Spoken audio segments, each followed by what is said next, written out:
ministro Luiz Roberto Barroso aguarda a entrada dos demais ministros. Ele está posicionado na bancada central. À esquerda, o representante do Ministério Público e à direita, a secretária da sessão. Os demais ministros posicionam-se à esquerda e à direita da bancada em madeira em formato da letra U invertida. Bom dia a todos. Podemos sentar. Declaro aberta esta sessão extraordinária do plenário do Supremo Tribunal Federal de 11 de junho de 2025. Peço à senhora secretária que faça a leitura da ata da sessão anterior. Ata da 16ª Sessão Extraordinária do Plenário do Supremo Tribunal Federal, realizada em 5 de junho de 2025. Carmen Lilian Oliveira de Souza, assessora-chefe do plenário, está em pé à direita do ministro Luiz Roberto Barroso. Tem pele clara, cabelos castanhos, longos, lisos, com pontas onduladas. Veste toga preta sobre blazer e blusa pretos. Cristiano Zanin e Flávio Dino. Vice-procurador-geral da República, Dr. Indemburgo Chateaubriand Pereira Diniz Filho. Abriu-se a sessão às 14h44, sendo lida e aprovada a ata da sessão anterior. Não havendo objeção quanto à ata, declaro aprovada. Cumprimento todos os ministros, Gilmar Mendes. O ministro Luiz Roberto Barroso tem pele branca, rosada, cabelos grisalhos, lisos com leves ondulações, penteados para a esquerda, veste toga preta, terno azul marinho, camisa branca e gravata escura.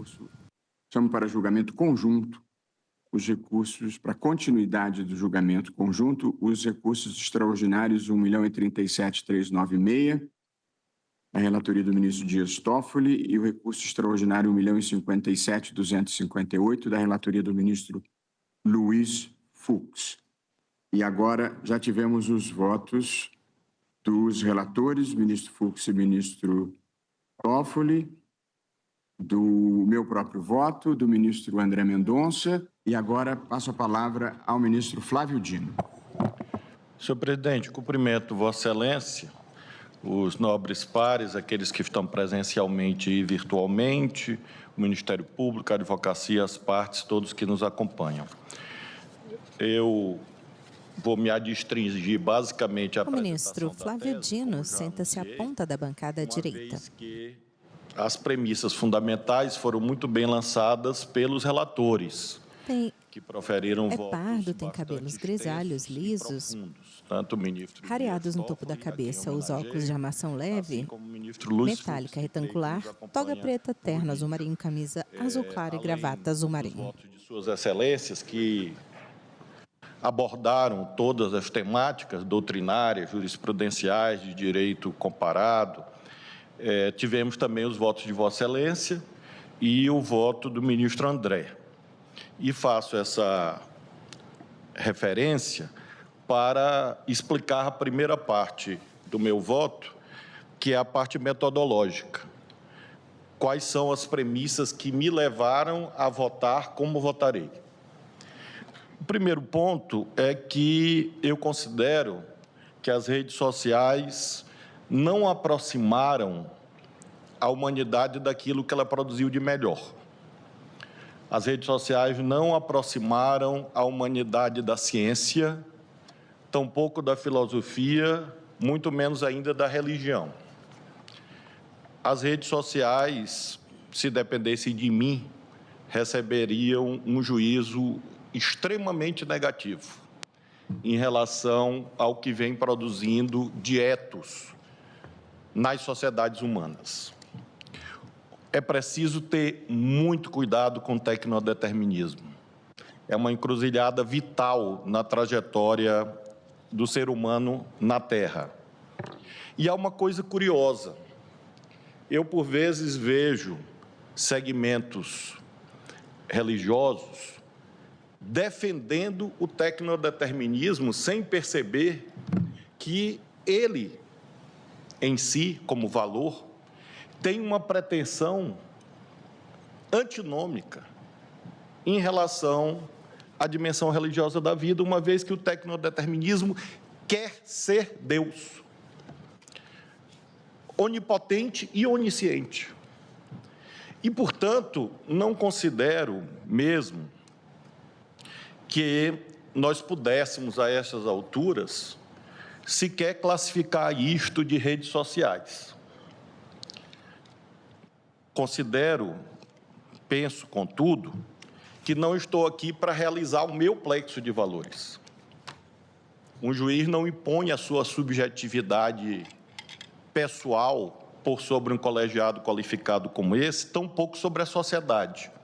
Nós não somos tutores da sociedade e nós, portanto, não podemos agir de modo unilateral em relação àquilo que a humanidade vem produzindo, quer gostemos, quer não gostemos.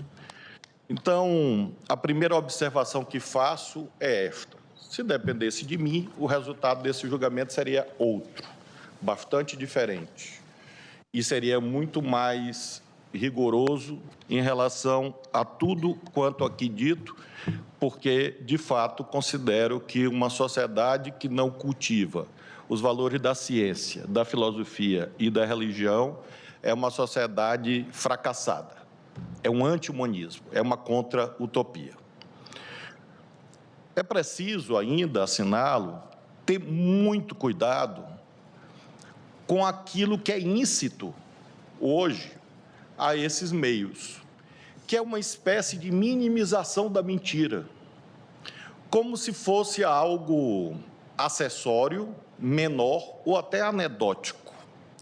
A mentira existe e ela pode ser profundamente nociva, como mostrarei com um trecho do meu voto. É falso que tudo é uma questão de opinião. Você imaginar que a justiça eleitoral não funciona tão bem quanto gostaríamos é absolutamente legítimo. Contudo, dizer que há uma sala escura no TSE, onde magistrados manipulam o código-fonte, não é uma opinião, é uma mentira, e uma mentira tipificada. As pessoas não são obrigadas a acreditar em Deus, eu acredito, e eu tenho a minha corrente religiosa. Outros têm outra, e há agrupamentos agnósticos ou até ateus. Tudo isso é legítimo, tudo isso é uma opinião. O que não pode é, em qualquer meio, inclusive o virtual, aqueles que são agnósticos pretenderem exterminar quem pensa que Deus existe, ou o contrário. Então, a segunda observação que faço é que é impossível um tribunal que expressa os melhores valores que a humanidade foi capaz de produzir se encontrar diante da mentira institucionalizada e minimizá-la. A terceira observação que faço é que, a partir dessas duas grandes premissas, creio que o papel mais justo de um tribunal constitucional deve ser o da mediação. E, por isso mesmo, o meu voto é coerente com isto. É coerente com a busca de mediação, em que meus juízos absolutamente críticos em relação às redes sociais não serão expostos no meu voto, porque busco exatamente compreender a mediação que o tribunal tem que fazer em relação às outras instituições do Estado, em relação à própria sociedade, em relação às empresas, e este etos que, nessa página difícil da história dos povos, nós estamos a vivenciar. Busco também, senhor presidente, o prestígio ao colegiado. A máxima união possível do tribunal em um tema difícil, autenticamente difícil, um hard case, é um valor a ser buscado, porque fortalece a legitimidade da decisão que nós possamos extrair. O meu voto, portanto, será um voto marcado pela autocontenção, em busca da mediação, em busca dessa ideia de união do tribunal em relação a estas posições todas que mencionei, entre as quais a minha própria. O segundo conjunto de observações diz respeito, e são apenas 3 observações, o segundo conjunto de observações, um pouco mais longo, diz respeito a um valor nodal que está sobre as nossas mesas, que é o da liberdade. Não há dúvida que esse julgamento é presidido pela controvérsia quanto aos contornos desse valor. Ministros definem responsabilização de empresas sobre conteúdos postados em redes sociais e aplicativos de mensagens. Quem vota é o ministro Flávio Dino. Eu vejo que há pessoas que, por motivos talvez ideológicos, ministro Alexandre, praticam ou fingem praticar uma espécie de anarquismo, em que supostamente a regulação atrapalha a sociedade, desde que a regulação não seja contra seus próprios interesses, ou que esta regulação não ajude os seus negócios. Quando a pessoa faz um juízo a partir da sua própria perspectiva, às vezes o anarquismo não é tão anárquico assim. Estamos verificando isso agora numa pátria de referência para o direito constitucional brasileiro, que são os Estados Unidos, em que há disputas muito agudas, muito vivas na sociedade, em torno exatamente dessa dia de liberdade e regulação. Eu realmente não consigo imaginar outro conceito de liberdade que não seja aquele plasmado na Constituição, em que a responsabilidade não só anda de mãos dadas, como um limitador externo, mas, sobretudo, como um limitador intrínseco. Não existe liberdade sem responsabilidade em termos constitucionais. Mesmo que haja os anarquistas, os anarcocapitalistas, aqueles que dizem que o Estado atrapalha o desenvolvimento da sociedade. A responsabilidade não impede a liberdade. Só existe liberdade com responsabilidade. Liberdade sem responsabilidade é tirania. E este é um conceito assentado não só na nossa Constituição, como na tradição filosófica que nós preservamos. Presidente Barroso, eu leio muito alguns textos que, a meu ver, são fundantes de paradigmas que eu adoto na minha vida. E um deles são os artigos federalistas. Assim como a Bíblia, especialmente o Novo Testamento, eu já li várias vezes os artigos federalistas. E fui novamente lá no Federalista 51, James Madison, que deve assistir horrorizado certos debates que acontecem em outros quadrantes do planeta nesse instante. E é interessante lembrar que o Madison, quando ele diz os homens não são governados por anjos, ou não são anjos que governam os homens, e ele acentua, por isso é preciso limitá-los e controlá-los, ele se refere ao poder do Estado, como é a tradição filosófica liberal, mas ele se refere também à sociedade. O conceito de poderes privados abusivos está em Madison. E quando ele imagina a moderação como antítese do despotismo de que falava Aristóteles, ele se refere também aos poderes privados. Então, atualizando esta mensagem do Dr. Paulo Gonet, federalista, liberal, clássica, para esta circunstância, evidentemente que a ideia de que regulação mata a liberdade é absolutamente falsa. E não vi ninguém nesse tribunal a defendê-la. Mas, ministro Toffoli, o debate público é relevante para um tribunal constitucional. E eu tenho lido daqui e da acolá críticas ao voto de Vossa Excelência, do voto do ministro Fux, enfim, outros, dizendo assim, não devemos ter uma perspectiva ideológica da liberdade de expressão. Eu não sei bem o que essas pessoas querem dizer com isto, mas faço questão de dizer que, provavelmente, noção ideológica sobre a liberdade de expressão é a delas, porque visam negar este patrimônio teórico do liberalismo e negar o conceito constitucional de liberdade, que abrange, como disse, intrinsecamente o valor da responsabilidade. Quando os federalistas dizem o poder é abusivo por natureza, ele vai até onde encontra limites, isso se refere também aos poderes privados.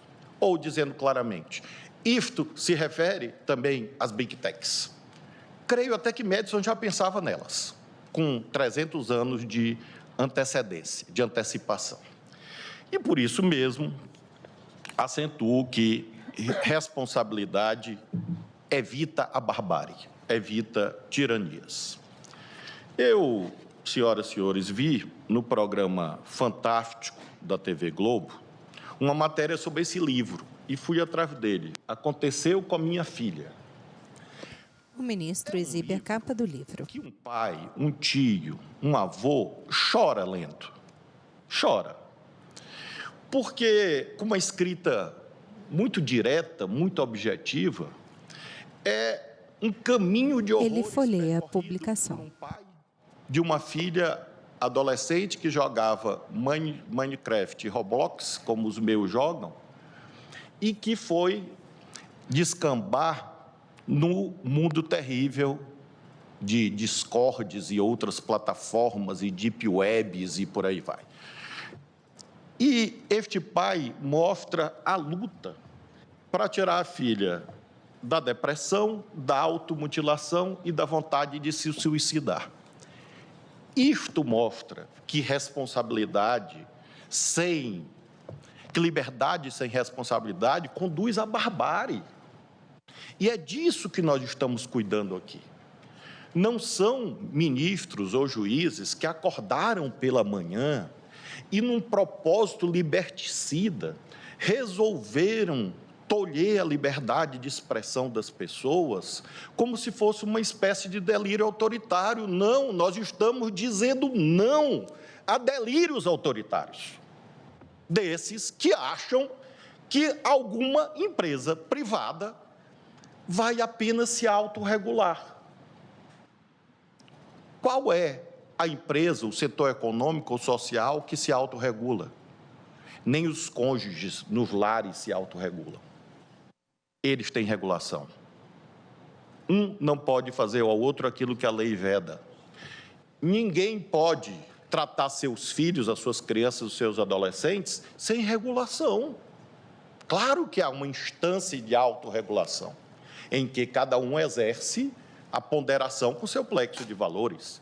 Mas esta autorregulação é submetida a uma regulação que faz com que certo conjunto de valores sejam intangíveis pela esfera da autorregulação. Eu trago, colegas, um trecho do meu voto que ilustra alguns conceitos que usarei na tese, presidente Barroso, um dos quais tomado de empréstimo do voto de Vossa Excelência. E todos verão que eu incorporo à minha tese pontos de vista espelhados pelos 4 juízes que me antecederam, o ministro Toffoli, o ministro Fux, o ministro Barroso e o ministro André. E procurei, nesse exercício de autocontenção e de mediação, apresentar algo que acho que constrói um bom caminho para o tribunal. Como usarei, presidente Barroso, um conceito que Vossa Excelência defendeu na tese, eu acho que desligou o microfone, não? Um conceito que Vossa Excelência usou na tese, eu vou pedir para mostrar. Desligou, parece que sim. É que está ligando. A luz, mas parece que só sem som. Sim, oi? Não, né? Bom, como eu falo... Ministros definem responsabilização de empresas sobre conteúdos postados em redes sociais e aplicativos de mensagens. Então, um trecho do meu voto, porque eu usarei um conceito... Quem fala é o ministro Flávio Dino. A razão do uso desse conceito. Eu peço que abra rapidamente, são apenas 3 ou 4 slides. Por favor, pode passar.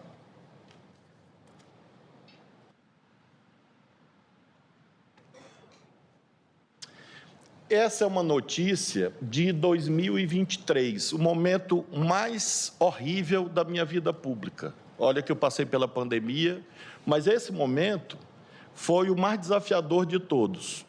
Notícia do dia 27 de março de 2023.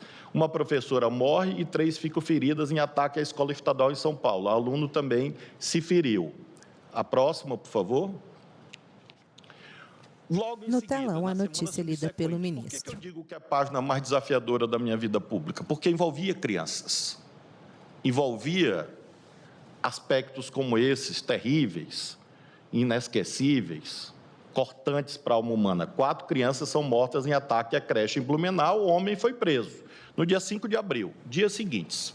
A próxima tela. Enquanto isto, print de uma rede social. Veiculava esse tipo de postagem, às centenas. E atentem para o nome do perfil, porque é algo muito relevante. Talce. Sério, não sei se é normal, mas sempre quando eu passo por alguma escola, vejo aquelas crianças saindo, sorrindo, feliz. Sempre penso neles sofrendo, chorando, sangrando, morrendo. Vou mostrar cada um deles de maneira mais dolorosa possível. Quero ver famílias sofrer. A próxima. O mesmo Talce. Sem piedade, sem perguntas e respostas. Vou assassinar crianças. Adoraria ver as famílias sofrer. Disse, o mesmo Talce, disse que alguém escreve, é o que alguém fala, é uma janela para a alma da pessoa. O mesmo Talce, comentando uma postagem de um cidadão, de um perfil chamado Gabs.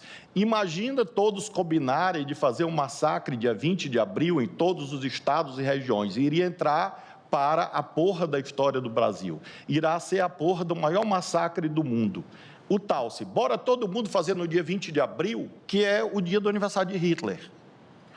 A consequência disto. Próxima tela. Quem é Talce?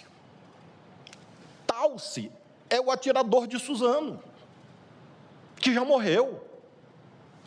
E aqui está essa notícia de 2021. Atiradores matam alunos e funcionários em escola de Suzano. Na manhã desta quinta-feira, dia 13, Guilherme Talce Monteiro, de 17 anos, e Luiz Henrique de Castro, de 25 anos, entraram na Escola Estadual Raul Brasil, em Suzano, na região metropolitana de São Paulo. Os dois são responsáveis pela morte de um total de 8 pessoas. E aí descreve, após o crime, Talce atirou em Luiz e se suicidou. Próxima tela. A consequência disto é que, logo em seguida, nesta pandemia, ou nesse risco sistêmico, ou nessa falha sistêmica, o então Ministério da Justiça recebeu 8.000 denúncias de ameaças em escolas. E foram realizadas centenas de operações policiais para evitar que escolas fossem invadidas, crianças decoladas e localizadas machadinhas, facas, máscaras, livros nazistas, suásticas e assim sucessivamente. A próxima tela. Print de rede social. Aí já, em relação a outro evento. Essa postagem, ministro Alexandre... Uma pergunta, ministro Flávio Dino. Pois não. Realmente a operação, ela chegou a um resultado preventivo. Ministro Dias Toffoli. Concreto. A ameaça concreta. Ministro Toffoli, aconteceu... Pode voltar a tela, uma tela, aproveitando a pergunta de Vossa Excelência. Aconteceu uma coisa muito singular. A doutora Estela Aranha, que era secretária de Direitos Digitais do Ministério da Justiça na ocasião, ela começou, junto com o Laboratório de Crimes Cibernéticos, que o ministro Alexandre conheceu, o ministro André conheceu, Vossa Excelência, enfim, todo o governo conheceu, da Polícia Federal, começaram a pesquisar postagens relativas a ameaças às escolas. Os senhores sabem o que acontecia? Quanto mais ela pesquisava, mais conteúdos ela recebia.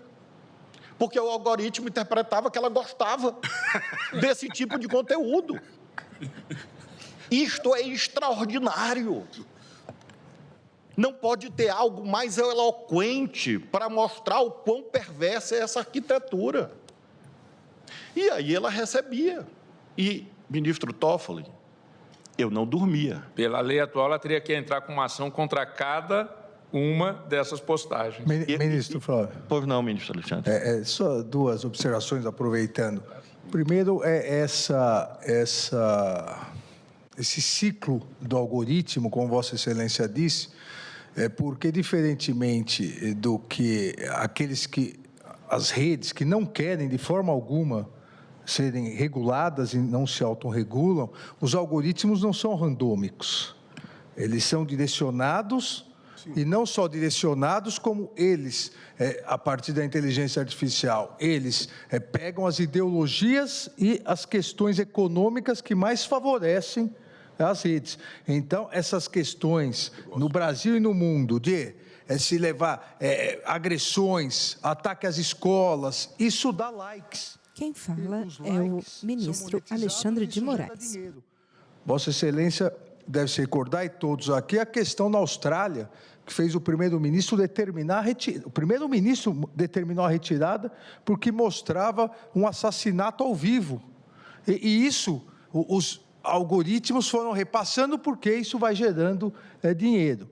E uma segunda observação, Vossa Excelência mostrou aquele caso das escolas, deve se recordar, houve uma grande reunião dos 3 poderes, à época, eu fui representando o Tribunal Superior Eleitoral, e em que ficou acertado pelos 3 poderes que haveria uma regulamentação. E, lamentavelmente, 2 anos se passaram, quando as coisas esfriam, a necessidade de um novo grande crime. O ministro Alexandre de Moraes tem pele clara, completamente calvo, veste toga preta, terno, grafite, camisa branca e gravata marrom. Dizendo, nenhum de nós aqui acordou com uma vontade liberticida. A verdade é que milhares de crianças, adolescentes, estão sofrendo isso. Em pauta, recursos extraordinários 1037-396 e 1057-258, normas do Marco Civil na internet, são questionadas. A outra, a polícia descobriu um desafio em que ganhavam pontos as crianças e adolescentes se filmassem agredindo a própria mãe. Eles tinham que agredir a mãe e postar. E as redes incentivando isso. Então, realmente é algo totalmente antissocial para umas redes que se denominam de redes sociais. Obrigado, ministro Flávio. Ministro Alexandre, na ocasião, aproveitando a intervenção de Vossa Excelência no ministro Toffoli, entrou um padrasto no Ministério Ministro Flávio Dino. de um jovem de 19 anos que se suicidou no dia do aniversário, às 19 horas, se jogando do 19º andar de um prédio. Era um desafio. E esse padrasto chorava copiosamente por conta dessas induções. Acho que há um vídeo que eu esqueci de passar. Pode voltar um pouco? Acho que há. Acho que é esse. Pode liberar?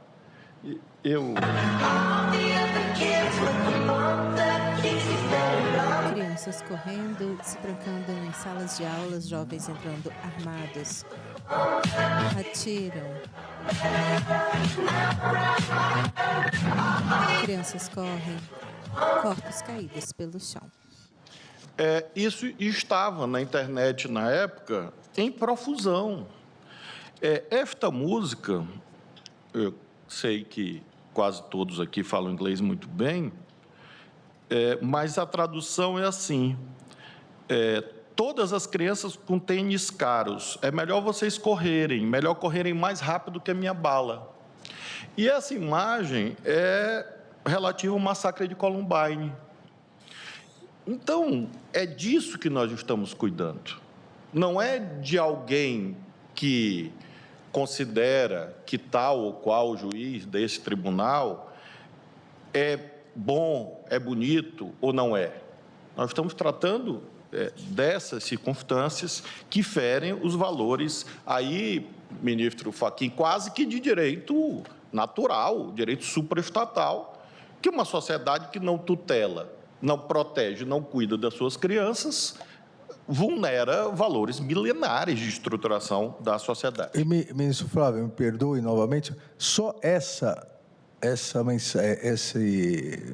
perfil e esse vídeo que Vossa Excelência mostrou, só isso, não precisaríamos ir mais além, demonstra a falência da autorregulação. Ministro Alexandre, vou lhe falar mais. Há um vídeo meu na internet, eu muito bravo, coisa que é inusual, falando com a diretora desta empresa. Creio que sediada no México, salvo engano. Era uma reunião virtual com as plataformas E eu disse assim, olha, tem um perfil chamado Talce, que é um nome incomum, alusão óbvia, e que está postando isto, aquilo. A diretora dessa empresa, lamentavelmente assessorada por advogados brasileiros, me disse que não iria tirar a postagem do ar, porque isto não estava claro a perpetração de crimes e que o que eu estava pedindo violava a liberdade de expressão. Eu disse, olha, no Brasil tem uma Constituição, tem um Estatuto da Criança e do Adolescente. A resposta inesquecível para mim foi a de que a empresa seguiu seus termos de uso. Ministros definem responsabilização de empresas sobre conteúdos postados em redes sociais e aplicativos de mensagens.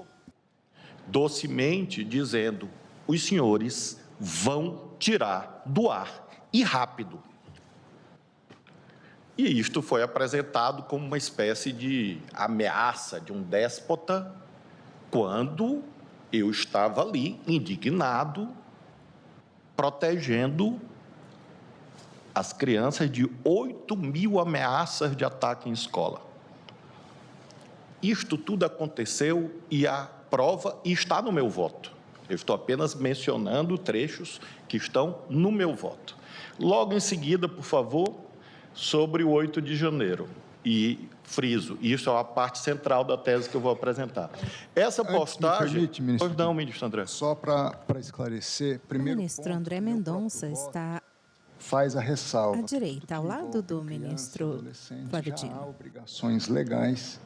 Então, entendo que, de fato, a própria legislação respaldaria a retirada por ato próprio por parte das empresas nessas circunstâncias. Então, acho que primeiro fazer esse registro. E, salvo engano, também penso que meu voto também prevê essa possibilidade, porque, pelo que eu observei do que Vossa Excelência apresentou, aquele Talce, era alguém que já havia falecido e era um perfil falso. Então, também por essa circunstância, a empresa também já deveria, por ato próprio, ter mecanismos, ou devia ter tido mecanismos, para que esse perfil não pudesse estar se manifestando. Só consignar. Eu lembro bem, ministro André, essa parte do seu voto, com a qual, obviamente, eu guardo inteira concordância e vou destacar isso em seguida. Aqui é o 8 de janeiro. Essa postagem está no ar até hoje.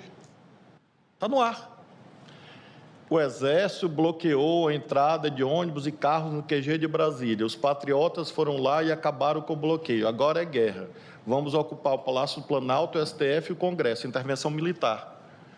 Me parece que não há muita margem de dúvida, a não ser aquilo que Humberto Eco chama de interpretação paranoica, segundo a qual a Constituição, quando, por exemplo, diz que Brasília é capital da República, haveria uma margem interpretativa para pensar na cidade ou no veículo da Volkswagen, né? Tirando essa hipótese disparatada de interpretação paranoica, não há dúvida quanto ao teor desta postagem que está no ar até o momento presente. Em seguida, vamos para outro território da vida, menos importante, mas igualmente nocivo. Falas falsas atribuídas a Galípolo impulsionam a alta do dólar. Isso já foi agora em 2024. A mentira se prestando à cobiça humana, à ganância de especuladores, veicula uma fala do Galípolo. Veja que eu estou percorrendo territórios. O território mais importante, social, família, crianças, o território da política, o território da economia. Aí estão falas falsas atribuídas a Galípolo, movimento, o mercado financeiro, e o dólar disparou, enfim, com base numa postagem na plataforma X, o antigo Twitter. Vamos à próxima, creio que é a última. Esta é a mais recente, a última dimensão, a dimensão das eleições. Achei extraordinária a manchete do La Nación. cuentas libertárias reproduzem fake news e um vídeo falso de Maurício Macri a horas de la eleição. O Macri aparece. Tem como liberar o vídeo, por favor? Quería contarles que tomé la decisión de bajar la candidatura de Silvia Los Penato. Y yo sé, se preguntarán por qué y no estarán entendiendo el mensaje, pero todos los pronósticos muestran que el kirchnerismo está primero en la ciudad y eso no lo podemos permitir. Por eso te pido que este domingo vayas a votar por Manuel Adorni. Eu creio que é suficiente. O vídeo segue e o Macri, o ex-presidente da Argentina, isso agora em maio, faz um discurso absolutamente plausível e com uma qualidade técnica. Eu lembro dos debates que nós tínhamos sobre moeda falsa, preteritamente, saudade deste tempo, com uma verossimilhança, porque o discurso faz sentido. Ele propugna o voto útil. Ele diz, olha, eu tenho o meu candidato, mas o kirchnerismo pode ganhar, eu estou retirando e estou apoiando a candidata Y. E isto foi ao ar. Qual o peso disto na eleição? Obviamente não me cabe aquilatar, mas ele ainda diz, quando vocês votarem amanhã, por questões técnicas e de tempo, a lista da Silvia, candidata supostamente retirada por ele, continuará aparecendo na tela. Por isso essa mensagem, votemos todos no candidato do presidente Milei e não permitiremos que o kirchnerismo ganhe na cidade de Buenos Aires. Não preciso despender páginas o quão danoso isto é e, eventualmente, como se conformar a jurisprudência no mundo, inclusive no Brasil, um dano irreparável. Porque, evidentemente, o único bem escasso numa eleição é o tempo, que não para e não volta. Com base em tudo isso, senhoras e senhores, e eu encerro a demonstração desse trecho do meu voto, eu só consigo imaginar que devemos, como tribunal, avançar na direção da liberdade com responsabilidade, a liberdade regulada, que é a única verdadeira liberdade. Eu nunca vi alguém pretender abrir uma companhia aérea sem regulação, em nome do direito de ir e vir. É tão disparatado quanto, na minha ótica. Alguém compra um avião, põe no aeroporto... Ministros definem responsabilização de empresas sobre conteúdos postados em redes sociais e aplicativos de mensagens. Quem vota é o ministro Flávio Dino.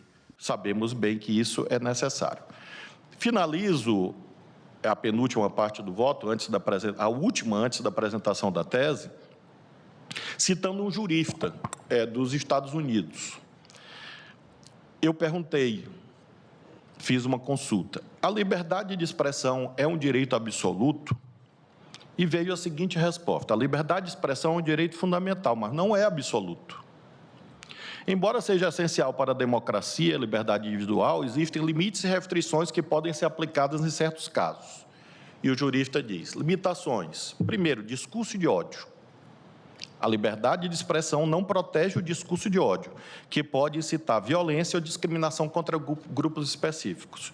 2, difamação e calúnia. A liberdade de expressão não protege declarações falsas e difamatórias que possam danificar a reputação de alguém. 3, segurança nacional, que é um debate muito presente nos Estados Unidos.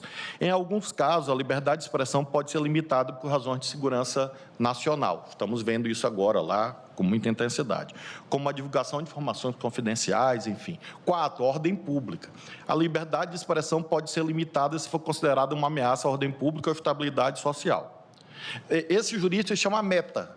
Essa é a resposta da inteligência artificial da Meta. Então, eu não posso discordar se até a ferramenta sabe que ela deve ser controlada. Eu só espero que ele não perca o passaporte. Como é que eles vão tirar o passaporte da Meta? Mas eu fiquei preocupado, porque podem fechar a empresa nos Estados Unidos. Se descobrirem isto, já que querem tirar o passaporte do ministro Alexandre, eu sugiro que comecem com a Meta, porque o que nós estamos julgando é o que eles me responderam, está aqui no meu celular. E eu achei extraordinário, ou seja, até o algoritmo, a programação, a pesquisa, a mineração, sabe que eles representam um perigo. Quem somos nós para discordar do tecnodeterminismo? Então, como tribunal humano, e se a era que se apresenta aos povos e às nações for esta contra-utopia destrutiva de valores humanos e destrutiva da humanidade, que pelo menos tenhamos coerência com essa ideia. E veja que as restrições que a ferramenta propõe são mais rigorosas do que a que nós estamos aqui discutindo. Porque aqui, até agora, ninguém falou em segurança nacional, em ordem pública, nós estamos falando, basicamente, de discursos de ódio e de situações vulneradoras da reputação, imagem das pessoas. Concluí a parte introdutória e agora a tese que entregarei em seguida para os eminentes pares, frisando quais são as premissas. Portanto, é algo exigido pela Constituição, não é algo que o tribunal está criando para violar a Constituição, na verdade é para realizá-la, e assentada estritamente no direito objetivo. O primeiro item da tese, creio que há uma ampla, quase total, eu diria, convergência, em relação à compreensão de proteção deficiente e a técnica, se é interpretação conforme, se é inconstitucionalidade parcial, a meu ver, o que interessa na parte da tese, que é a última com a qual concluirei, presidente, é o resultado. E digo, item 1, frisando, presidente, que a parte de fundamentos eu coloquei toda no voto e procurei fazer uma tese bem sintética e bem direta. O provedor de aplicações de internet poderá ser responsabilizado civilmente, nos termos do artigo 21 da Lei 12.965, pelos danos decorrentes de conteúdos gerados por terceiros. Aí eu incorporei um pedaço, creio, do ministro Toffoli, ressalvadas as disposições específicas da legislação eleitoral e os atos normativos expedidos pelo TSE. Essa redação é quase integralmente, salvo engano, do ministro Toffoli. Em seguida, na esteira do que o eminente presidente propôs, digo, o regime do artigo 19 da citada lei aplica-se exclusivamente a alegações de ofensas e crimes contra a honra, pelos motivos que o eminente ministro Barroso declinou longamente, que eu não vou aqui reiterar, no sentido de que, nessas situações em que há um dissenso razoável, um árbitro terceiro suprapartes, Poder Judiciário, deve ter a sua atuação prestigiada como uma esfera de proteção dos vários valores em conflito. Então, caminho mais ou menos na direção, nesse ponto, do que daquilo que o ministro Toffoli, embora haja uma diferença em relação ao 19, o ministro Fux e o próprio ministro Barroso propugnaram aqui. Eu fiz, presidente Barroso, um corte em relação aos conteúdos jornalísticos, porque creio que o ministro Toffoli deu uma boa solução, que foi retirar as empresas de jornalismo disto aqui. Mas, evidentemente, estou aberto ao debate. O item 2 da tese visa a compreensão do que são atos próprios dos provedores. Aliás, o ministro André acabou de lembrar isto. E eu digo, são considerados atos dos próprios provedores de aplicação de internet, podendo haver responsabilidade civil. Friso, podendo. Não significa dizer que haverá, depende do caso concreto, porque parece também, quando nós falamos de responsabilidade civil, fosse algo compulsório. Não, é uma possibilidade. Hoje, se nós dissemos a um jornal, você errou, me dê direito de resposta. O jornal pode dizer, não dou. Jornal, por favor, retifique essa manchete. O jornal não é obrigado a retificar. Ele pode dizer, não retifico. E você faz o quê? Entra na justiça e pede, obviamente, a obrigação de fazer e uma indenização. Então, é uma possibilidade que haja responsabilidade civil, independentemente de prévia notificação judicial ou extrajudicial. Aqui não é 19, não é 21, é 927 do Código Civil.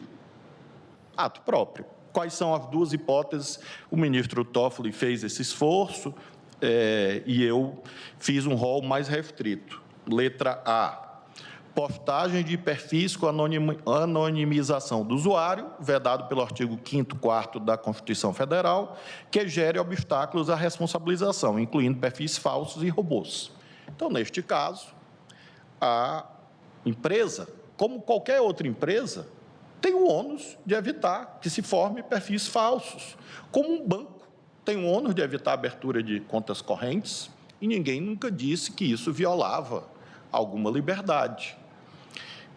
Quando há o debate sobre emprego, é interessante que os defensores deste mundo, entre os quais, obviamente, como disse, não me incluo de modo muito canônico, dizem assim: empregos serão extintos e outros tantos serão criados. É disso que se cuida. Não estão extinguindo empregos de advogados, de estagiários? Contratem. Eu acho, ministro Zanin, que as maiores fortunas do mundo não diminuirão com obrigações como estas. Peguemos o ranking das maiores fortunas do mundo. Não são petroleiras, não são bancos, não são proprietários rurais, são as empresas de tecnologia. Patrimônios de trilhões de reais. Então, não é algo desproporcional que se exija que a empresa contrate pessoas. Não montam centrais de telemarketing com milhares de pessoas. Então, contratem 3, 4, 5 mil advogados, existem no mercado, para acompanhar isto e poder expungir as dúvidas. É uma forma de extinguir empregos de um lado e criar do outro. Ministro Flávio Isto Dino, não vai abalar os lucros dessas pessoas. Ministro, não, ministro Toffoli. Essa questão dos custos, né, que Ministro Dias Toffoli. Eu mencionei no meu voto uma grande rede social que todos nós usamos para pesquisa. Ela teve o mesmo lucro líquido do Banco Itaú em 2024, tendo só 2.000 funcionários no Brasil. O que mostra que é algo, e o Itaú com certeza tem centenas de milhares, é algo absolutamente razoável que nós fortaleçamos o dever de vigilância, de cuidado, de prevenção, de precaução, inclusive com contratação de pessoas, porque é um ônus da atividade econômica. Um shopping não tem que manter seguranças, um banco não tem que manter seguranças, o Supremo mantém seguranças. Então, qualquer atividade humana tem bônus e ônus. Nós declaramos aqui, lá no passado, eu penso, ministro Gilmar, que eu nem estava aqui ainda na corte, que é lícita as normas que determinam a porta giratória de controle na entrada dos bancos, que é constitucional. Isso é um custo para o banco. Inclusive leis municipais, podendo legislar sobre isso. E os bancos não quebraram por conta disso, me parece. Ministro Gilmar. Sim, ministro Flávio, encantado com a sua exposição e poder de... Ministro Gilmar Mendes, à esquerda, na bancada, ao lado do ministro Toffoli. Que na Alemanha, quando entrou em vigor essa lei, que hoje serve de parâmetro, talvez, para a União Europeia e também para o Online Act da Grã-Bretanha, se diz que, por exemplo, Facebook teve que aumentar significativamente o número de funcionários, mas é algo óbvio. Eu vi até uma publicação num jornal nosso dizendo que haveria um aumento de despesas, mas é claro que qualquer atividade que precisa ser regulada, ela tem que atender, inclusive, a isto que se vem dizendo sobre o dever de cuidado. Não é?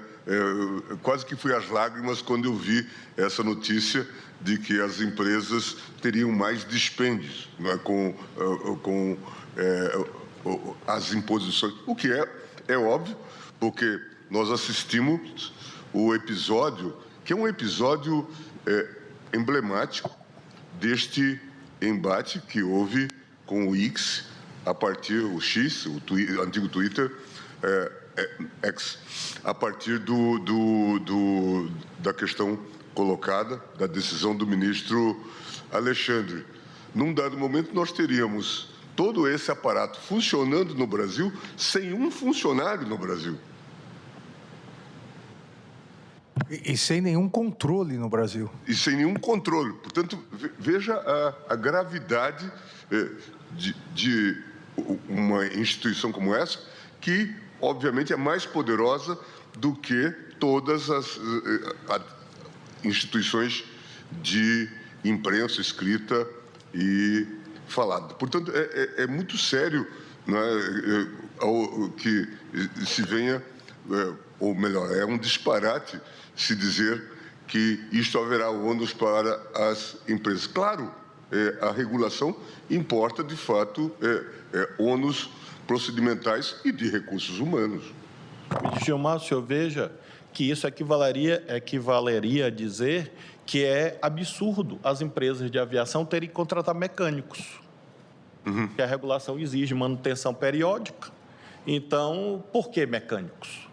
Porque é uma atividade econômica e quem tem o bônus, quem tem o cômodo, suporta o incômodo e vice-versa. E a segunda hipótese, agradecendo as intervenções dos eminentes pares, que enriquecem a minha reflexão, a segunda hipótese, presidente Barroso, tratada também aqui, acho que pelos próprios relatores, acho que por Vossa Excelência também, são ilicitudes veiculadas em anúncios pagos e postagens patrocinadas ou mecanismos similares, porque é uma atividade econômica e se, teoria do risco, se a pessoa gera um risco e aufere lucros em razão disto, evidentemente, tem um dever de cuidado. Vossa Excelência está no capítulo de responsabilidade por atos próprios. Atos próprios, isso. Primeiro, perfil anônimo, e o segundo, anúncio. Anúncio. Pago, né? E impulsionamento pago e assim sucessivamente. E veja que é um rol bem restrito em relação à minha ideia pessoal. O item terceiro, e é o mais difícil... Perdão, só para eu... Um perfil não anônimo exigiria, por exemplo, para sua abertura o CPF? Eu imagino algo desse tipo, né? No caso brasileiro, é o documento mais universalmente aceito, né? Okay. Eu não quis imaginar isto tudo, porque sei que vamos ter um debate ainda no voto dos eminentes pares, mas, presidente Barroso, eu creio que seria um mecanismo assim, para evitar os talces como estes e outros tantos que aí estão pela internet. E vai exigir a montagem de um aparato, evidentemente, para que haja esse controle, e assim em relação aos anúncios. E friso, eu sei que a imensa maioria dos anúncios e das postagens impulsionadas não geram dano a ninguém. Nós estamos tratando aqui não da regra, nós estamos tratando da exceção, mas em nome de valores que são primaciais. O terceiro item, que eu vou distribuir em seguida, é o mais complexo e justificou a exposição, e se assim se justifica a exposição que fiz com o trecho do voto, sobre a ideia de falha sistêmica, que é uma ponderação que eu faço em relação à minha própria reflexão. Me permite voltar no item anterior, ministro Dino? Nesse responsabilidade por ato próprio... Ministro André Mendonça. Eu tentei, de forma mais genérica, colocar legislação em geral. Eu não sei se Vossa Excelência vai falar de criança e... Vou, agora, nesse ponto. Ministros definem responsabilização de empresas sobre conteúdos postados em redes sociais e aplicativos de mensagens. A regra geral, né? 21 a regra geral, 19 crimes contra a honra. O segundo degrau é atos próprios, restritos a essas duas hipóteses, perfis falsos, anônimos, enfim, que impeçam a responsabilização, e anúncios. O terceiro degrau é sobre aquilo que o eminente presidente chamou de falha sistêmica. O Código de Defesa do Consumidor usa a expressão risco. A maioria dos especialistas defende que se use a palavra risco. Eu incorporei o que o presidente Barroso, na minha anotação, falou no voto, salvo engano, se eu estiver errado, Vossa Excelência, é claro, pode fazer interpretação autêntica aqui do voto, mas eu escrevi, na hipótese de configuração de falha sistêmica, os provedores podem ser responsabilizados civilmente nos termos do artigo 14, parágrafo 1º, inciso 2º do Código de Defesa do Consumidor. 14, parágrafo 1º, inciso 2º do CDC, é quando um serviço é inseguro. Ele, segundo a técnica existente, oferece riscos mais altos do que seria razoável. É esse o conceito positivado no 14, parágrafo 1º e 2º do CDC. Ministro, Pois não. Só porque eu estou procurando acompanhá-lo. No item 1, Vossa Excelência tratou do 21 e do 19. No item 2, tratou de atos próprios e falou de perfil anônimo e anúncios pagos. Só. Isso, só. E aí o item 3 é falha sistêmica. Falha sistêmica, lastreado no conceito positivado do 14 para primeiro e segundo do CDC, porque é uma relação de consumo e, como disse no início, ia procurar ancorar o meu voto no direito positivado, no direito objetivo. E aqui temos uma controvérsia, porque o meu rol é bem restrito em relação a essa hipótese. Eu, obviamente, guardaria simpatia pessoal por um rol mais largo, mas, como mencionei na parte metodológica, em busca de mediações, eu restringi essa hipótese mais dura de responsabilização pelos conteúdos criados por terceiros nos seguintes casos em rol taxativo. E, logo em seguida, eu vou conceituar falha sistêmica na tese. Qual é o rol que eu propus? Letra A, crimes contra crianças e adolescentes. Dever de cuidado mais alto. B, crime de induzimento, instigação, auxílio ao suicídio ou automutilação, previsto no artigo 122 do Código Penal. C, crime de terrorismo, nos termos da Lei 13.260 de 2016. D, os crimes contra o Estado Democrático de Direito, fazer apologia à violência, etc. E fiz alusão, até por uma redundância, mas para lembrar que os crimes contra o Estado Democrático de Direito não são delitos de opinião. Não é dizer eu não gosto do governo, é dizer, mediante fazer apologia, incitação de violência, grave ameaça para depor o governo, para invadir o Supremo, intervenção militar. É disso que se cuida, não é opinião sobre o governo ou sobre o Supremo. Isso está na tipificação do Código Penal, mas disse fazer apologia, instigar violência, grave ameaça, visando a prática dos crimes contra o Estado Democrático de Direito, devidamente tipificados em lei. Para fim de responsabilidade civil prevista nesse item, considera-se falha sistêmica imputável ao provedor de aplicações de internet deixar de adotar adequadas medidas de segurança contra os conteúdos ilícitos anteriormente listados, configurando violação aos deveres específicos de prevenção e precaução, assim como o dever de cuidado necessário aos provedores. 3.2, importado do Código de Defesa do Consumidor. Considera-se, e também do próprio Marco Civil da Internet, consideram-se adequadas as medidas que, conforme o estado da técnica, forneçam os níveis mais elevados de segurança para o tipo de atividade desempenhada pelo provedor. 3.3, que é a distinção. A existência de conteúdo ilícito de forma atomizada e isolada não é, por si só, suficiente para configurar a responsabilidade civil, de acordo com esse item. Então, imaginemos, ministro Fachin, ministro Zanin, uma postagem, isolada, nesse instante.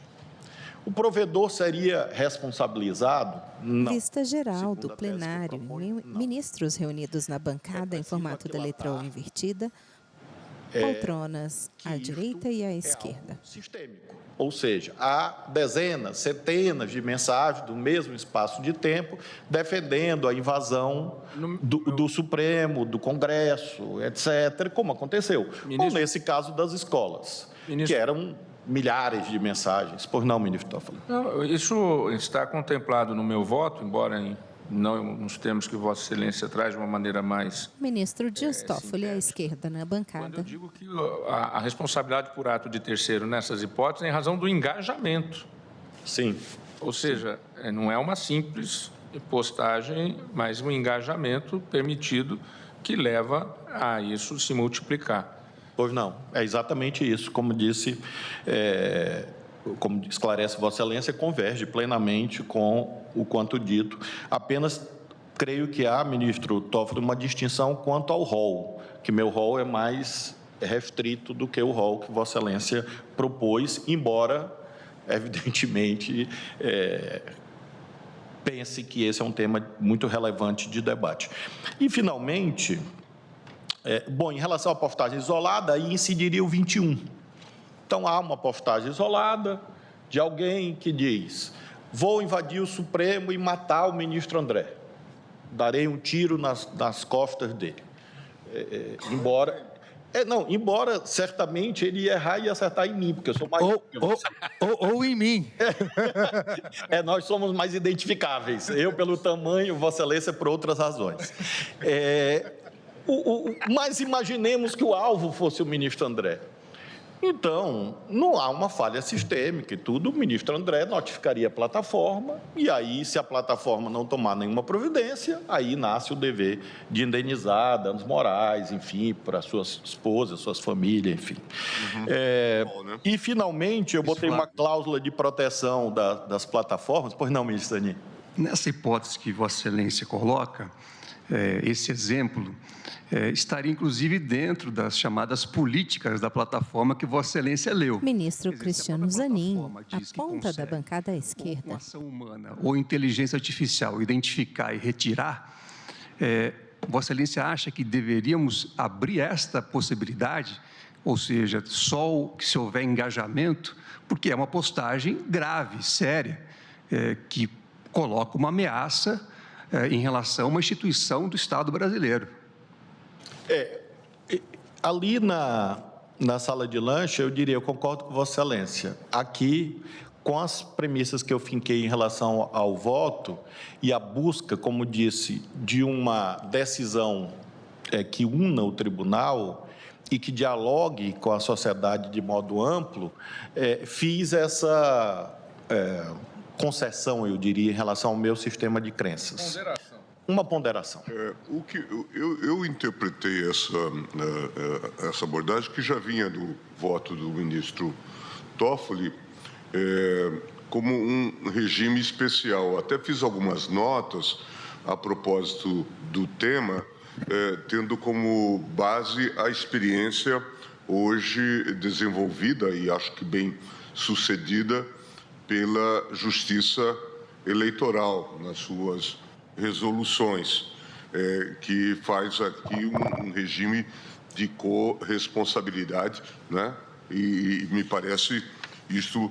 E aí, claro, obviamente que o rol pode variar. Eu acho que há consenso básico em relação a essas questões ligadas à defesa das crianças, da família, pornografia e outros tipos penais. Eu também caminhei um pouco nessa linha. É claro que também aqui há sempre preocupação com a questão da liberdade de expressão, mas me parece que a experiência bem-sucedida da Justiça Eleitoral é um fator positivo nesse contexto. E aí eu avançaria também um ponto que eu vou trazer no meu voto, presidente, e também é que eu acho, a mim me parece que é importante que nós discutamos nesse vazio que se coloca. Eu sei também dos possíveis antagonismos que podem se levantar, e estou aberto, mas que nós pensemos em alguma autoridade ou órgão de regulação,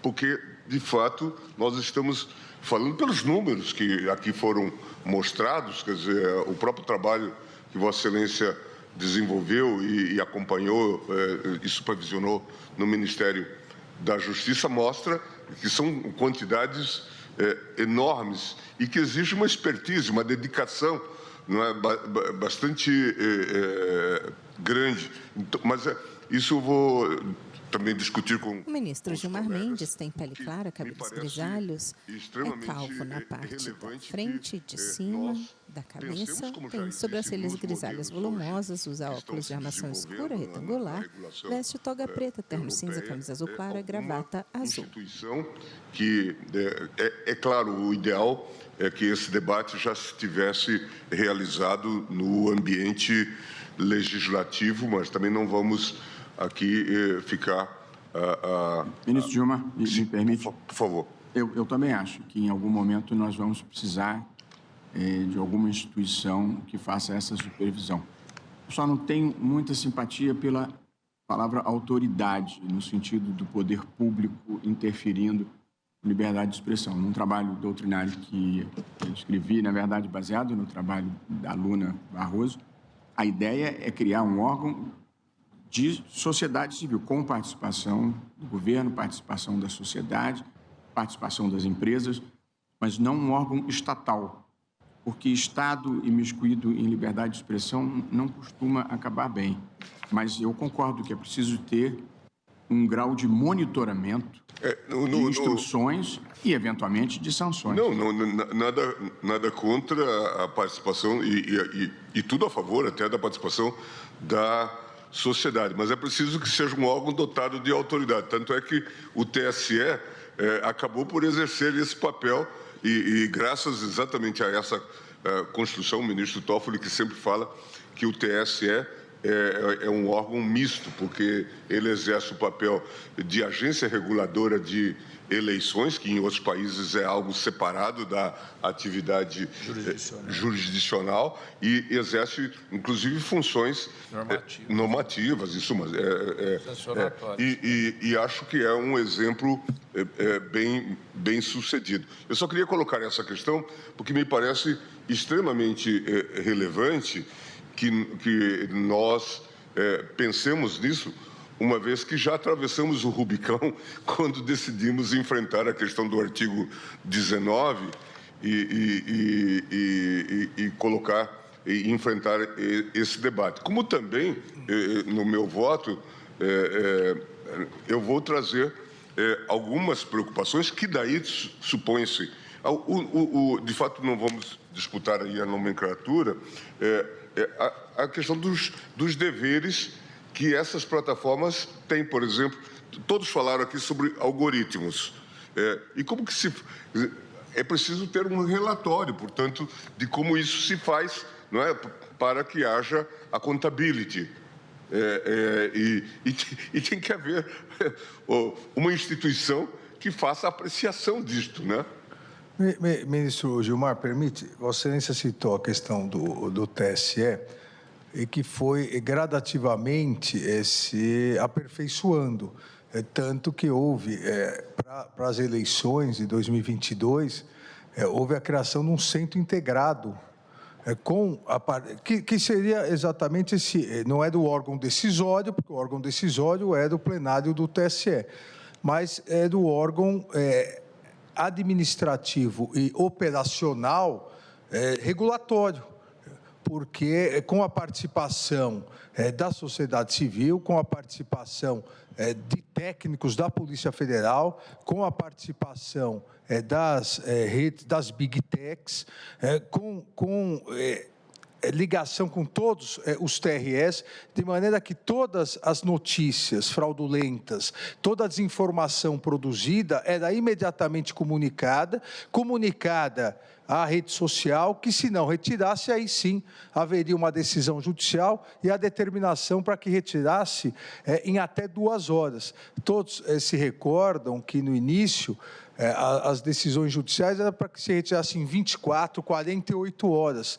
Isso, seja para redes sociais, seja principalmente redes sociais nas eleições, 24 horas, 48 horas, não precisa nem retirar, porque o estrago já foi feito. E todo o modelo negocial das Big Techs dizia que era impossível isso, o ministro Fachin lembra, porque era o presidente do TSE quando iniciamos isso, eu vice, e se adaptaram, não houve nenhum problema. Nas eleições do ano passado, isso foi natural, porque aí fluiu natural.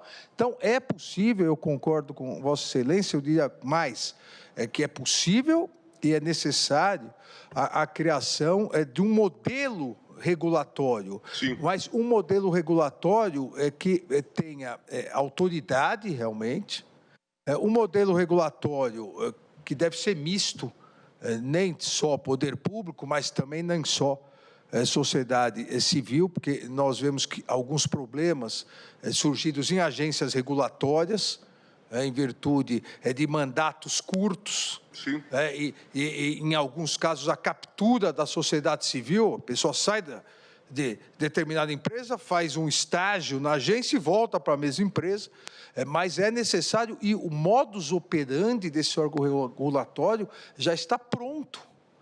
exatamente na Justiça Eleitoral. O que ocorre é que na Justiça Eleitoral, até por determinação constitucional, tem um âmbito somente nas eleições, mas o modelo realmente já está pronto. Obrigado, ministro Gilmar. Obrigado, ministro Flávio Dino. Ministro Fachin. Muito obrigado, ministro Dino, presidente, caros colegas. Faço essa breve intervenção, principiando por esta questão atinente eleitoral. Eu fui, na condição de vice-presidente, relator das resoluções que cuidaram das eleições de 2022. Portanto, esse é um tema bastante caro à Justiça Eleitoral brasileira e creio que essa é uma experiência que este julgamento deva, sem dúvida alguma, preservar. Portanto, a experiência levada a efeito é uma experiência importante porque evidencia um equilíbrio entre uma dimensão regulatória e também a regulação autorregulamentada. Porque aí o ministro Edson Fachin, vice-presidente do STF, está à esquerda na bancada. Tem pele branca rosada, cabelos grisalhos, lisos, é calvo na parte da frente. Usa óculos de armação leve, retangular, pequena, tem bigode curto e grisalho, veste toga preta, terno azul marinho, camisa branca e gravata lilás estampada. Pequeno para referir ao voto do ministro Flávio Dino, mas preocupa-me a dimensão metodológica deste debate aqui no plenário, presidente, porque nós, e é compreensível, porque esse é um dos temas mais delicados, quizás seja o tema, pelo menos deste semestre de julgamentos desse tribunal. E a cada formulação de tese, eu anotei pelo menos 10 pontos para discutir a partir do que eu ouvi do ministro Flávio, que ainda não li, mas só do que... Eu vou entregar em seguida. Isso, como é no futuro... Que falta só um item, na verdade, da minha tese. E, portanto, presidente, eu imagino que talvez eu teria inúmeras observações sobre inúmeros pontos específicos que agora não farei, mas eu imagino o desafio metodológico que nós temos para poder, inclusive, concluir esse julgamento, porque nós estamos no terceiro voto, quarto voto, quinto voto. Portanto, não chegamos à metade ainda. Mas, olha, eu estou tabulando todos os votos e acho que nós vamos conseguir, que o Rawls chama de consenso sobreposto. Quer dizer, eu acho que há muitos pontos convergentes e vai haver algumas divergências e nós vamos tentar parar. A minha ideia de condução do julgamento era ainda colher o voto do ministro Fachin, do ministro Zanin. Eu estou pronto. Não, e talvez o ministro Gilmar adiantasse voto, mas não vamos chegar à proclamação de resultado em nenhuma hipótese. Primeiro, que a ministra Carmen não está aqui essa semana e eu me comprometi com ela a aguardá-la. Segundo, o ministro Cássio pediu um tempo para reflexão sobre as manifestações, de modo que eu vou colher tanto os votos quantos queiram se manifestar, aí nós vamos tabular e aí vamos tentar ver os pontos de convergência e de divergência. Os de convergência a gente já está assentado e os de divergência a gente tenta aparar na medida do possível e o que não for possível vai haver votos vencidos. Perfeitamente. Como acontece. Senhor presidente, como relator, não. peço a palavra agora na qualidade de um dos relatores, para dizer o seguinte, e sobre metodologia da sistemática do julgamento. Primeiro que, como relator, eu já disse isso no início do julgamento, logo no início, ao longo desse período entre a análise inicial da ação, o estudo inicial, a convocação em conjunto com o ministro Luiz Fux, relator do outro recurso extraordinário, que é anterior ao Marco Civil, e o meu posterior ao Marco Civil. Essa é a diferença entre os dois temas. Pois bem, evidentemente que os casos anteriores serão mais residuais, não é? Até porque não houve suspensão de processos em nenhuma das duas repercussões gerais. Mas, do ponto de vista metodológico, e como relator, evidentemente que entre a audiência pública e o processo estar concluso ao relator para preparar voto, e eu já o disse no início do julgamento, eu, refletindo, e conforme passava o tempo, a minha opinião ia mudando. Não temos nenhum problema em dizer isso. O próprio ministro Fachin agora mesmo falou assim, são tantos os elementos que são colocados que eu vou anotando aqui e vão trazendo a reflexão.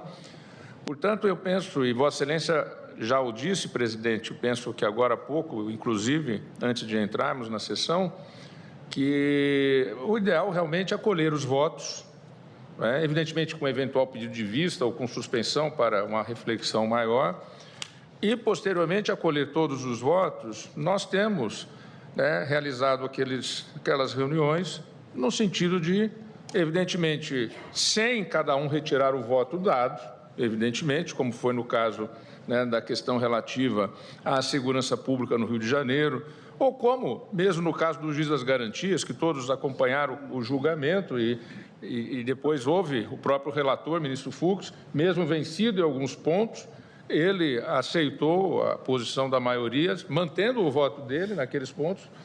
Então, eu penso que essa metodologia, que órgão vai ser, como é que vai ser, é autorregulado, não é autorregulado, é o CNJ, como inicialmente coloquei no meu voto, ou em um órgão do Executivo que já existe, que já tem uma previsão.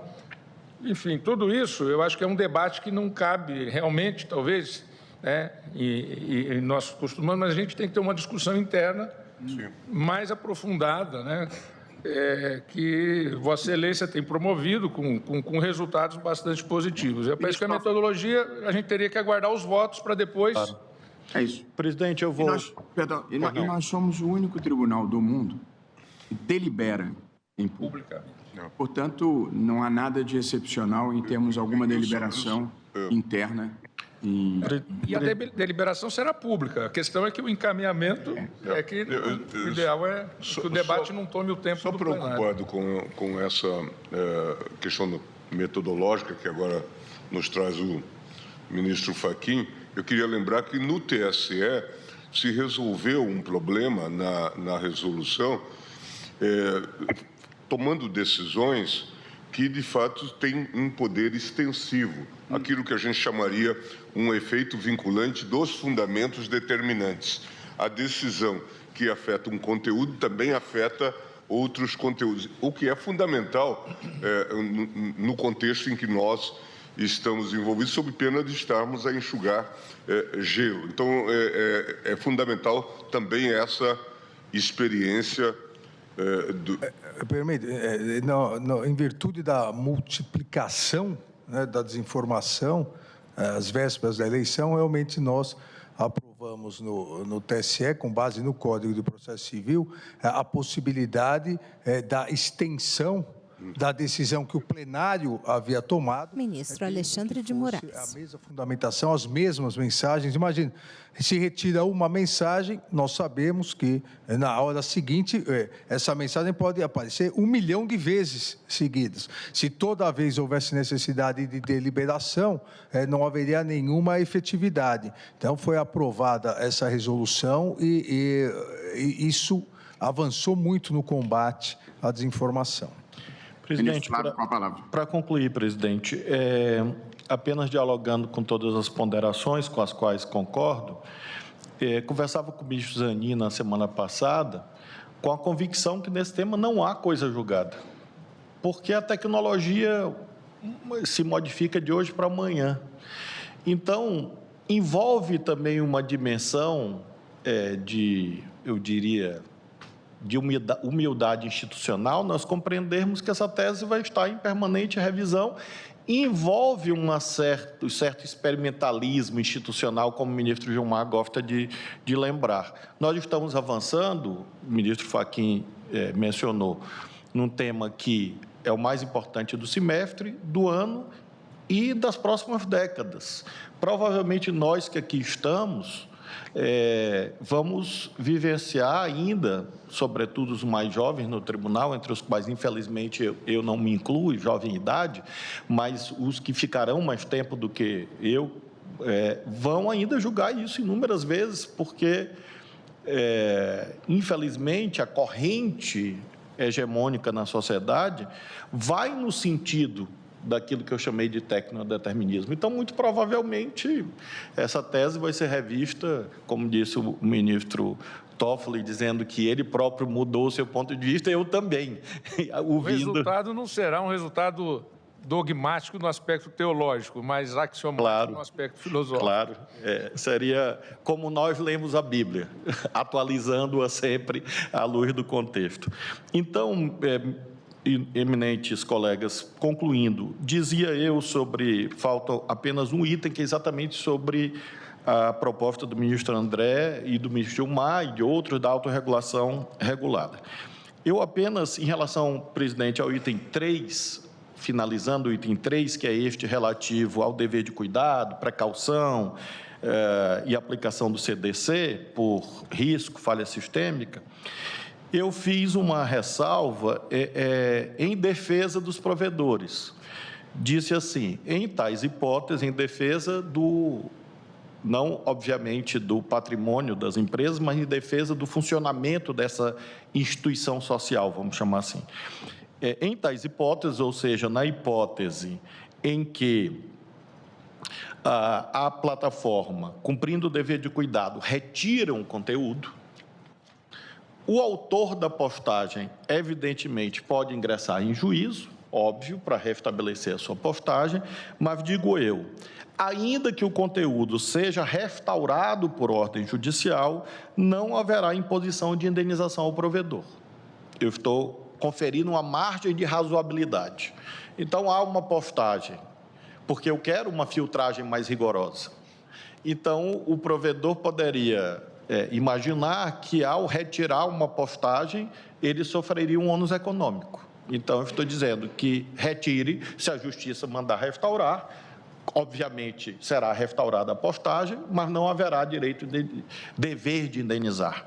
Esse é o item 3.4. Finalmente, o item 4, bem curto, na linha do que o ministro Gilmar, com o qual dialogo há já 26 anos, 27 anos, e nesse caso também, evidentemente, mencionou sobre os deveres, e nós temos apenas uma pequena, os deveres de notificações, de relatórios, nós temos apenas uma pequena diferença que irei mencionar ao fim. Os provedores de aplicação de internet deverão editar a autorregulação, o ministro André referiu isso muito longamente, a autorregulação regulada, que abranja necessariamente um sistema de notificações, um devido processo e relatórios anuais de transparência em relação a notificações extrajudiciais e anúncios em funcionamento. Essa redação, ministro Barroso, creio que é sua, inclusive, quase que literalmente.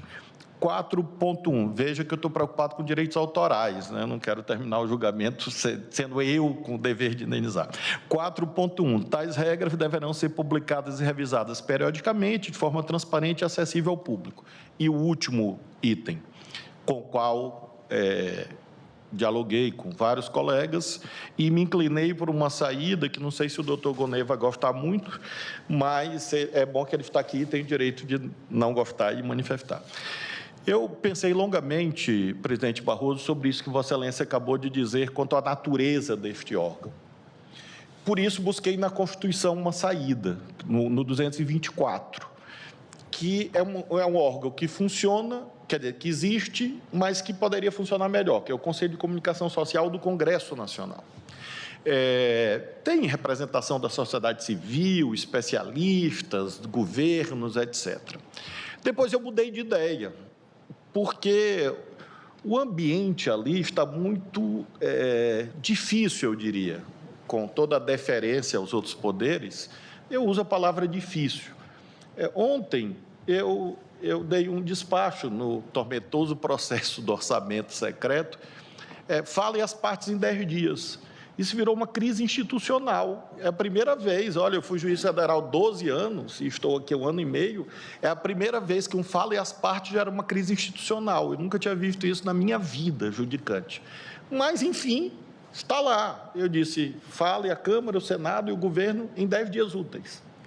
Ministros definem responsabilização de empresas sobre conteúdos postados em redes sociais e aplicativos de mensagens.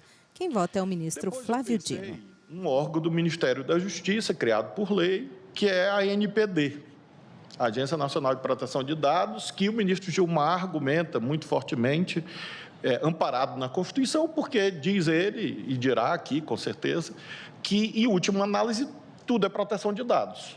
Tudo que nós estamos aqui tratando envolve manuseio, mineração, manipulação, mau uso de dados.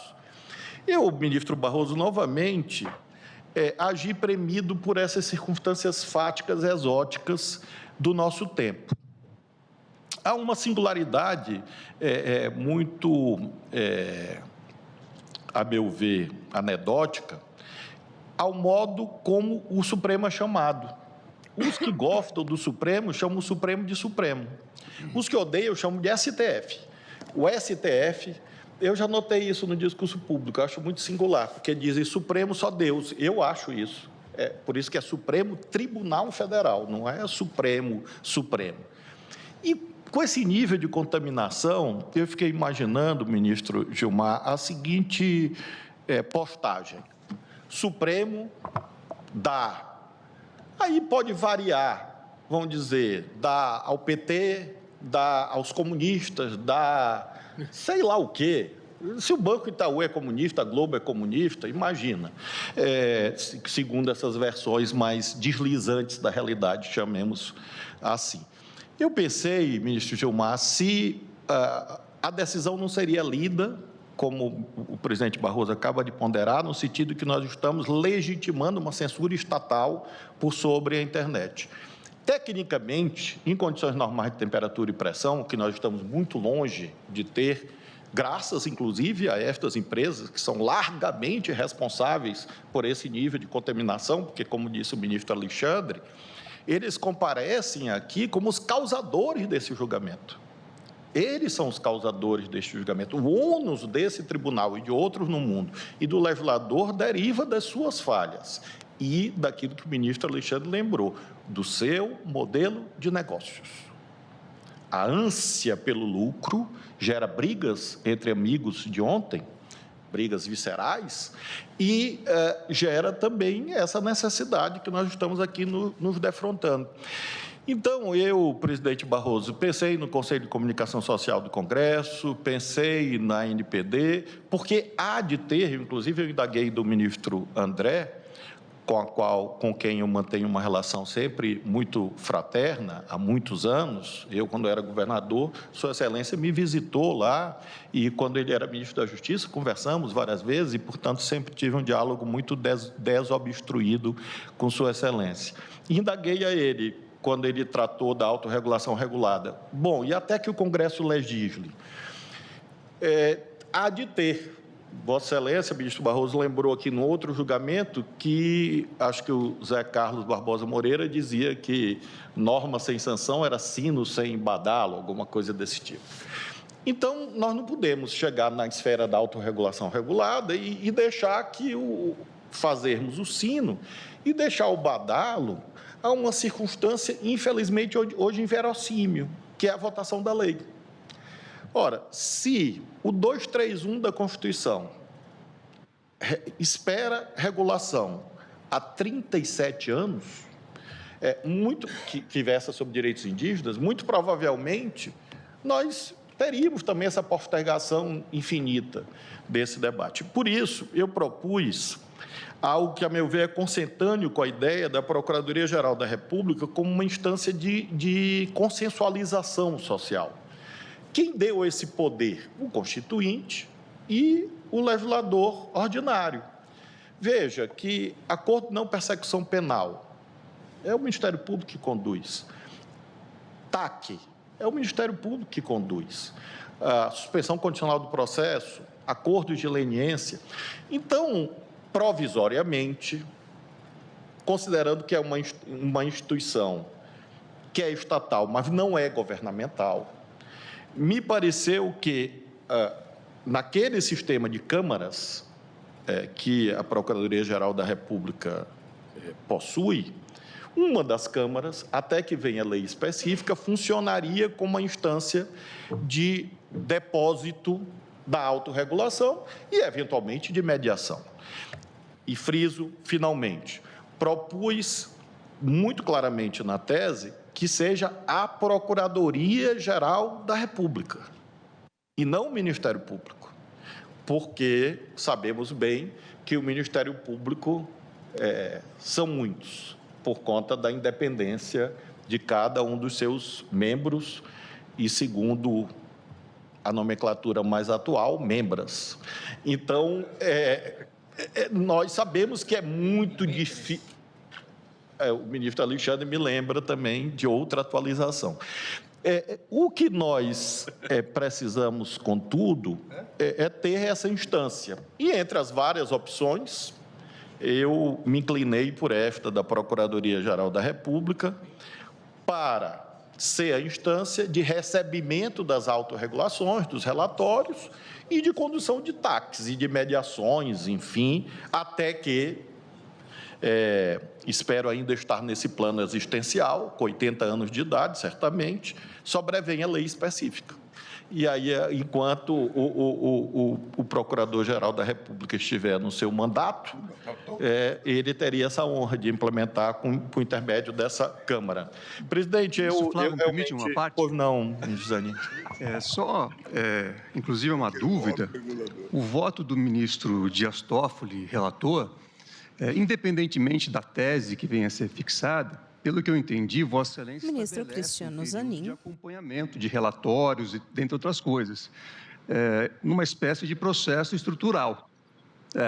Então, eu não sei se, desde logo, seria necessário já definir esse órgão, se a prevalecer a proposta do ministro Dias Toffoli, relator, em relação a esse aspecto, haveria uma fase de acompanhamento. O ministro Cristiano Zanin tem pele branca rosada, cabelos pretos, lisos, rareados.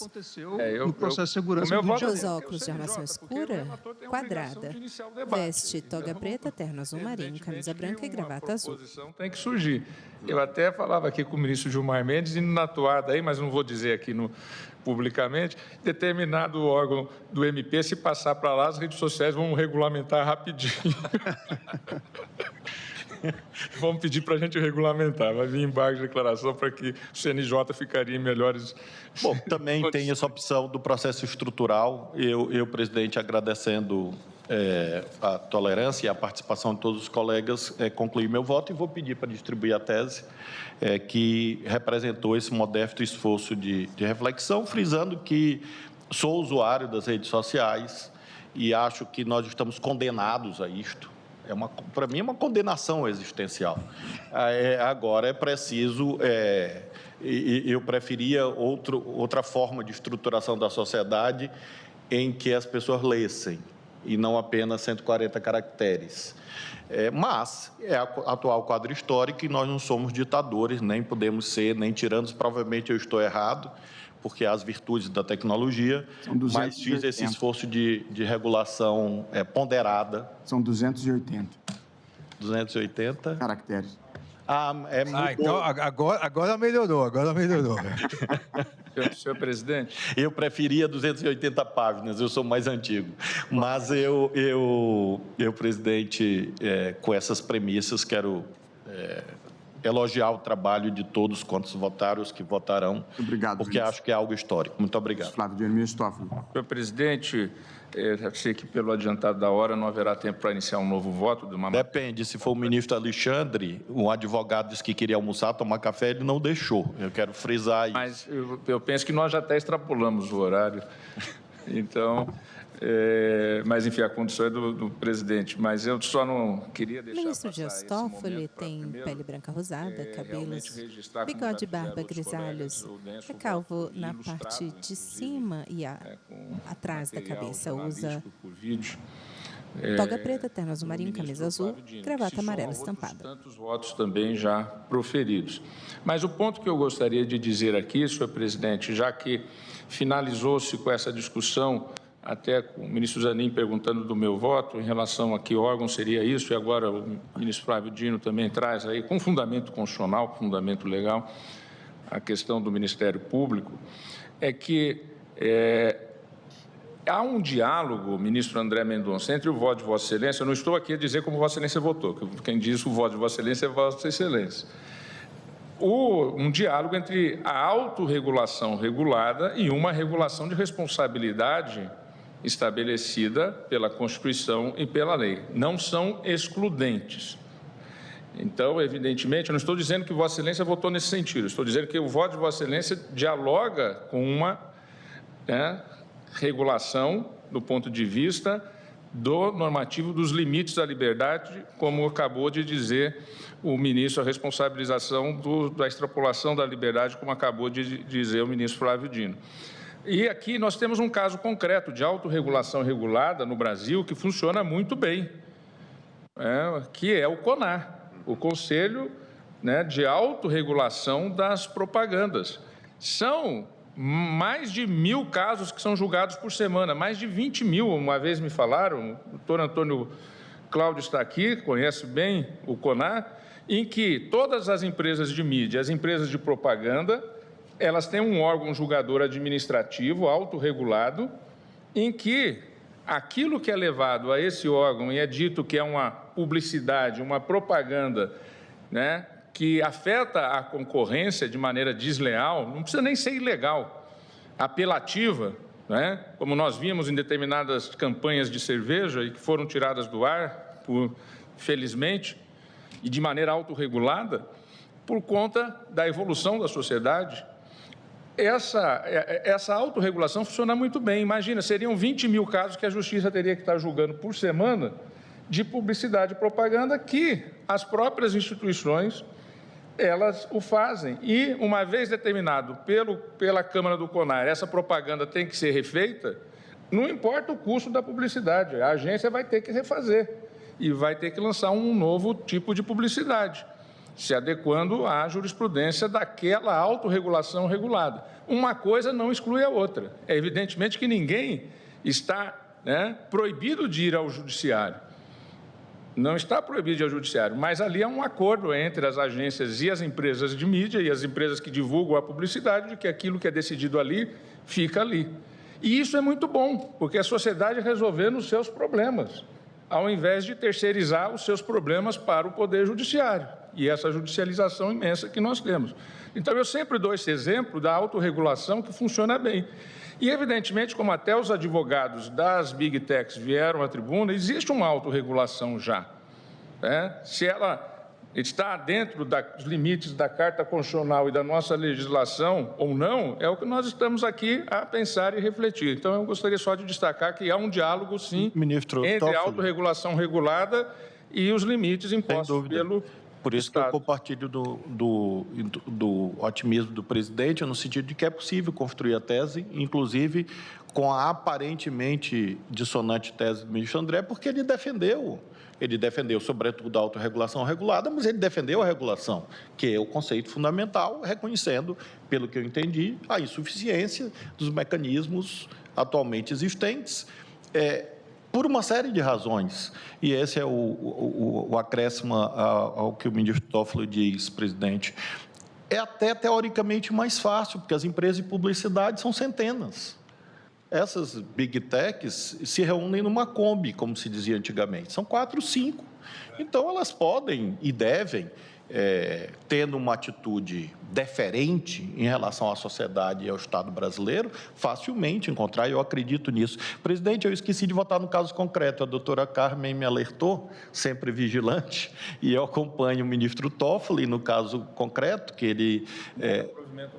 exatamente. O caso do ministro Fux é que, salvo falha da minha memória, que obviamente pode acontecer, não houve ordem judicial naquele caso concreto. Não houve. No caso concreto do ministro Fux, após a primeira ordem judicial, a plataforma retirou.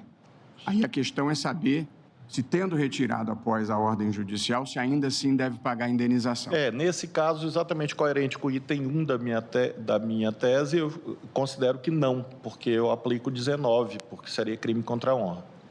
Então, eu tenho eu divirjo em relação ao ministro Fux e creio que, nesse ponto, acompanho Vossa Excelência, salvo engano.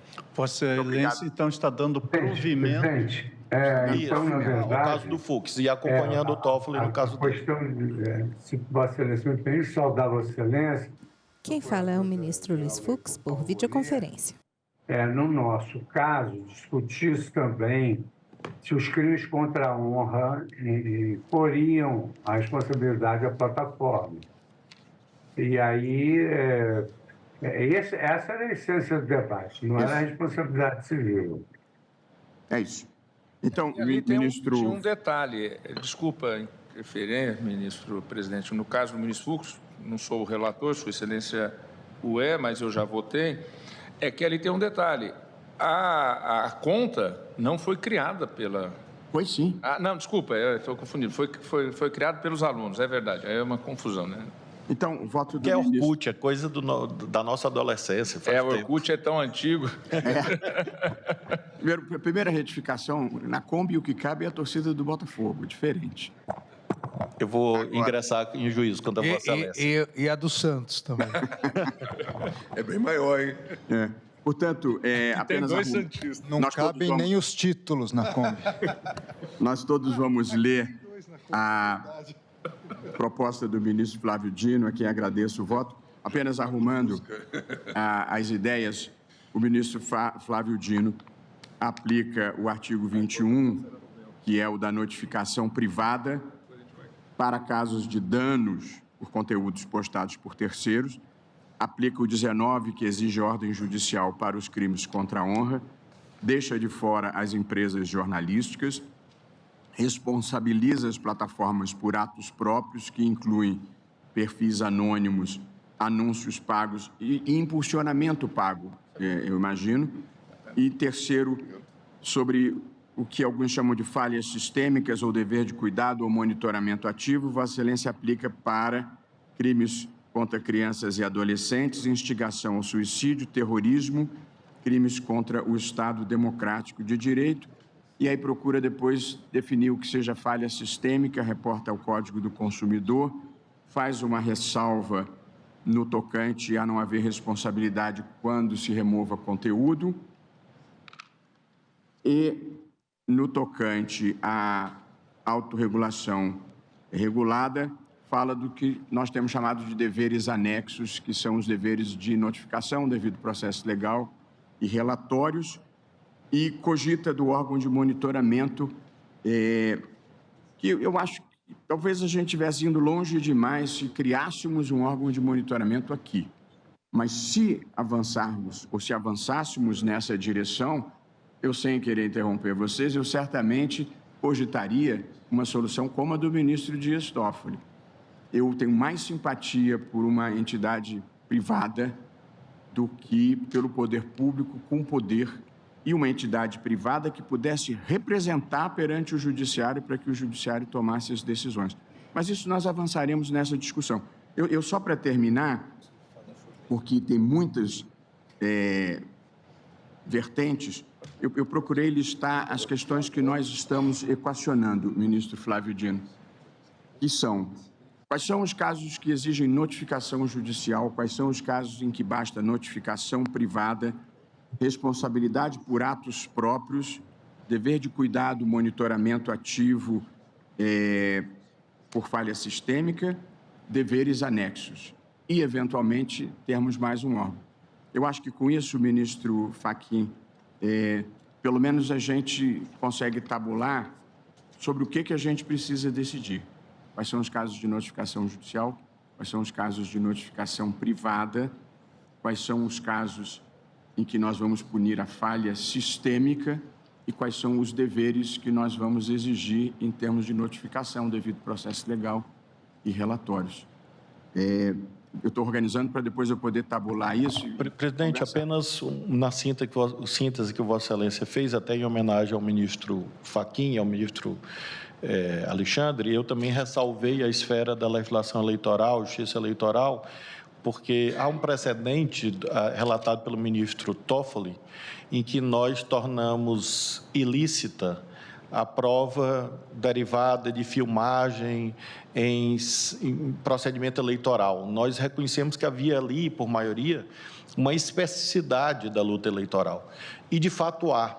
A gravação unilateral sem a concordância. Isso, exatamente. O crime comum basta um sem a ciência do outro. Exato. Mas no eleitoral, aquilo... Pois é, nós reconhecemos em local privado, sim. Local público, não. Local privado, residências e tudo. Ou seja, nós reconhecemos uma especificidade da cena eleitoral e, por isso mesmo, no justo resumo feito por Vossa Excelência, presidente, eu estou retirando esse subsistema, dizendo que isso fica a critério da Justiça Eleitoral, da legislação eleitoral, que acho que foi o ministro Toffoli que propôs, tem impressão. Sim. Muito bem. Eu vou encerrar a sessão, porque essa é uma sessão extraordinária, e depois vamos começar a da tarde, às 14h30, com o voto do ministro Cristiano Zanin. Ok? Muito bem. Voltamos, então, 14h30. Muito obrigado a todos.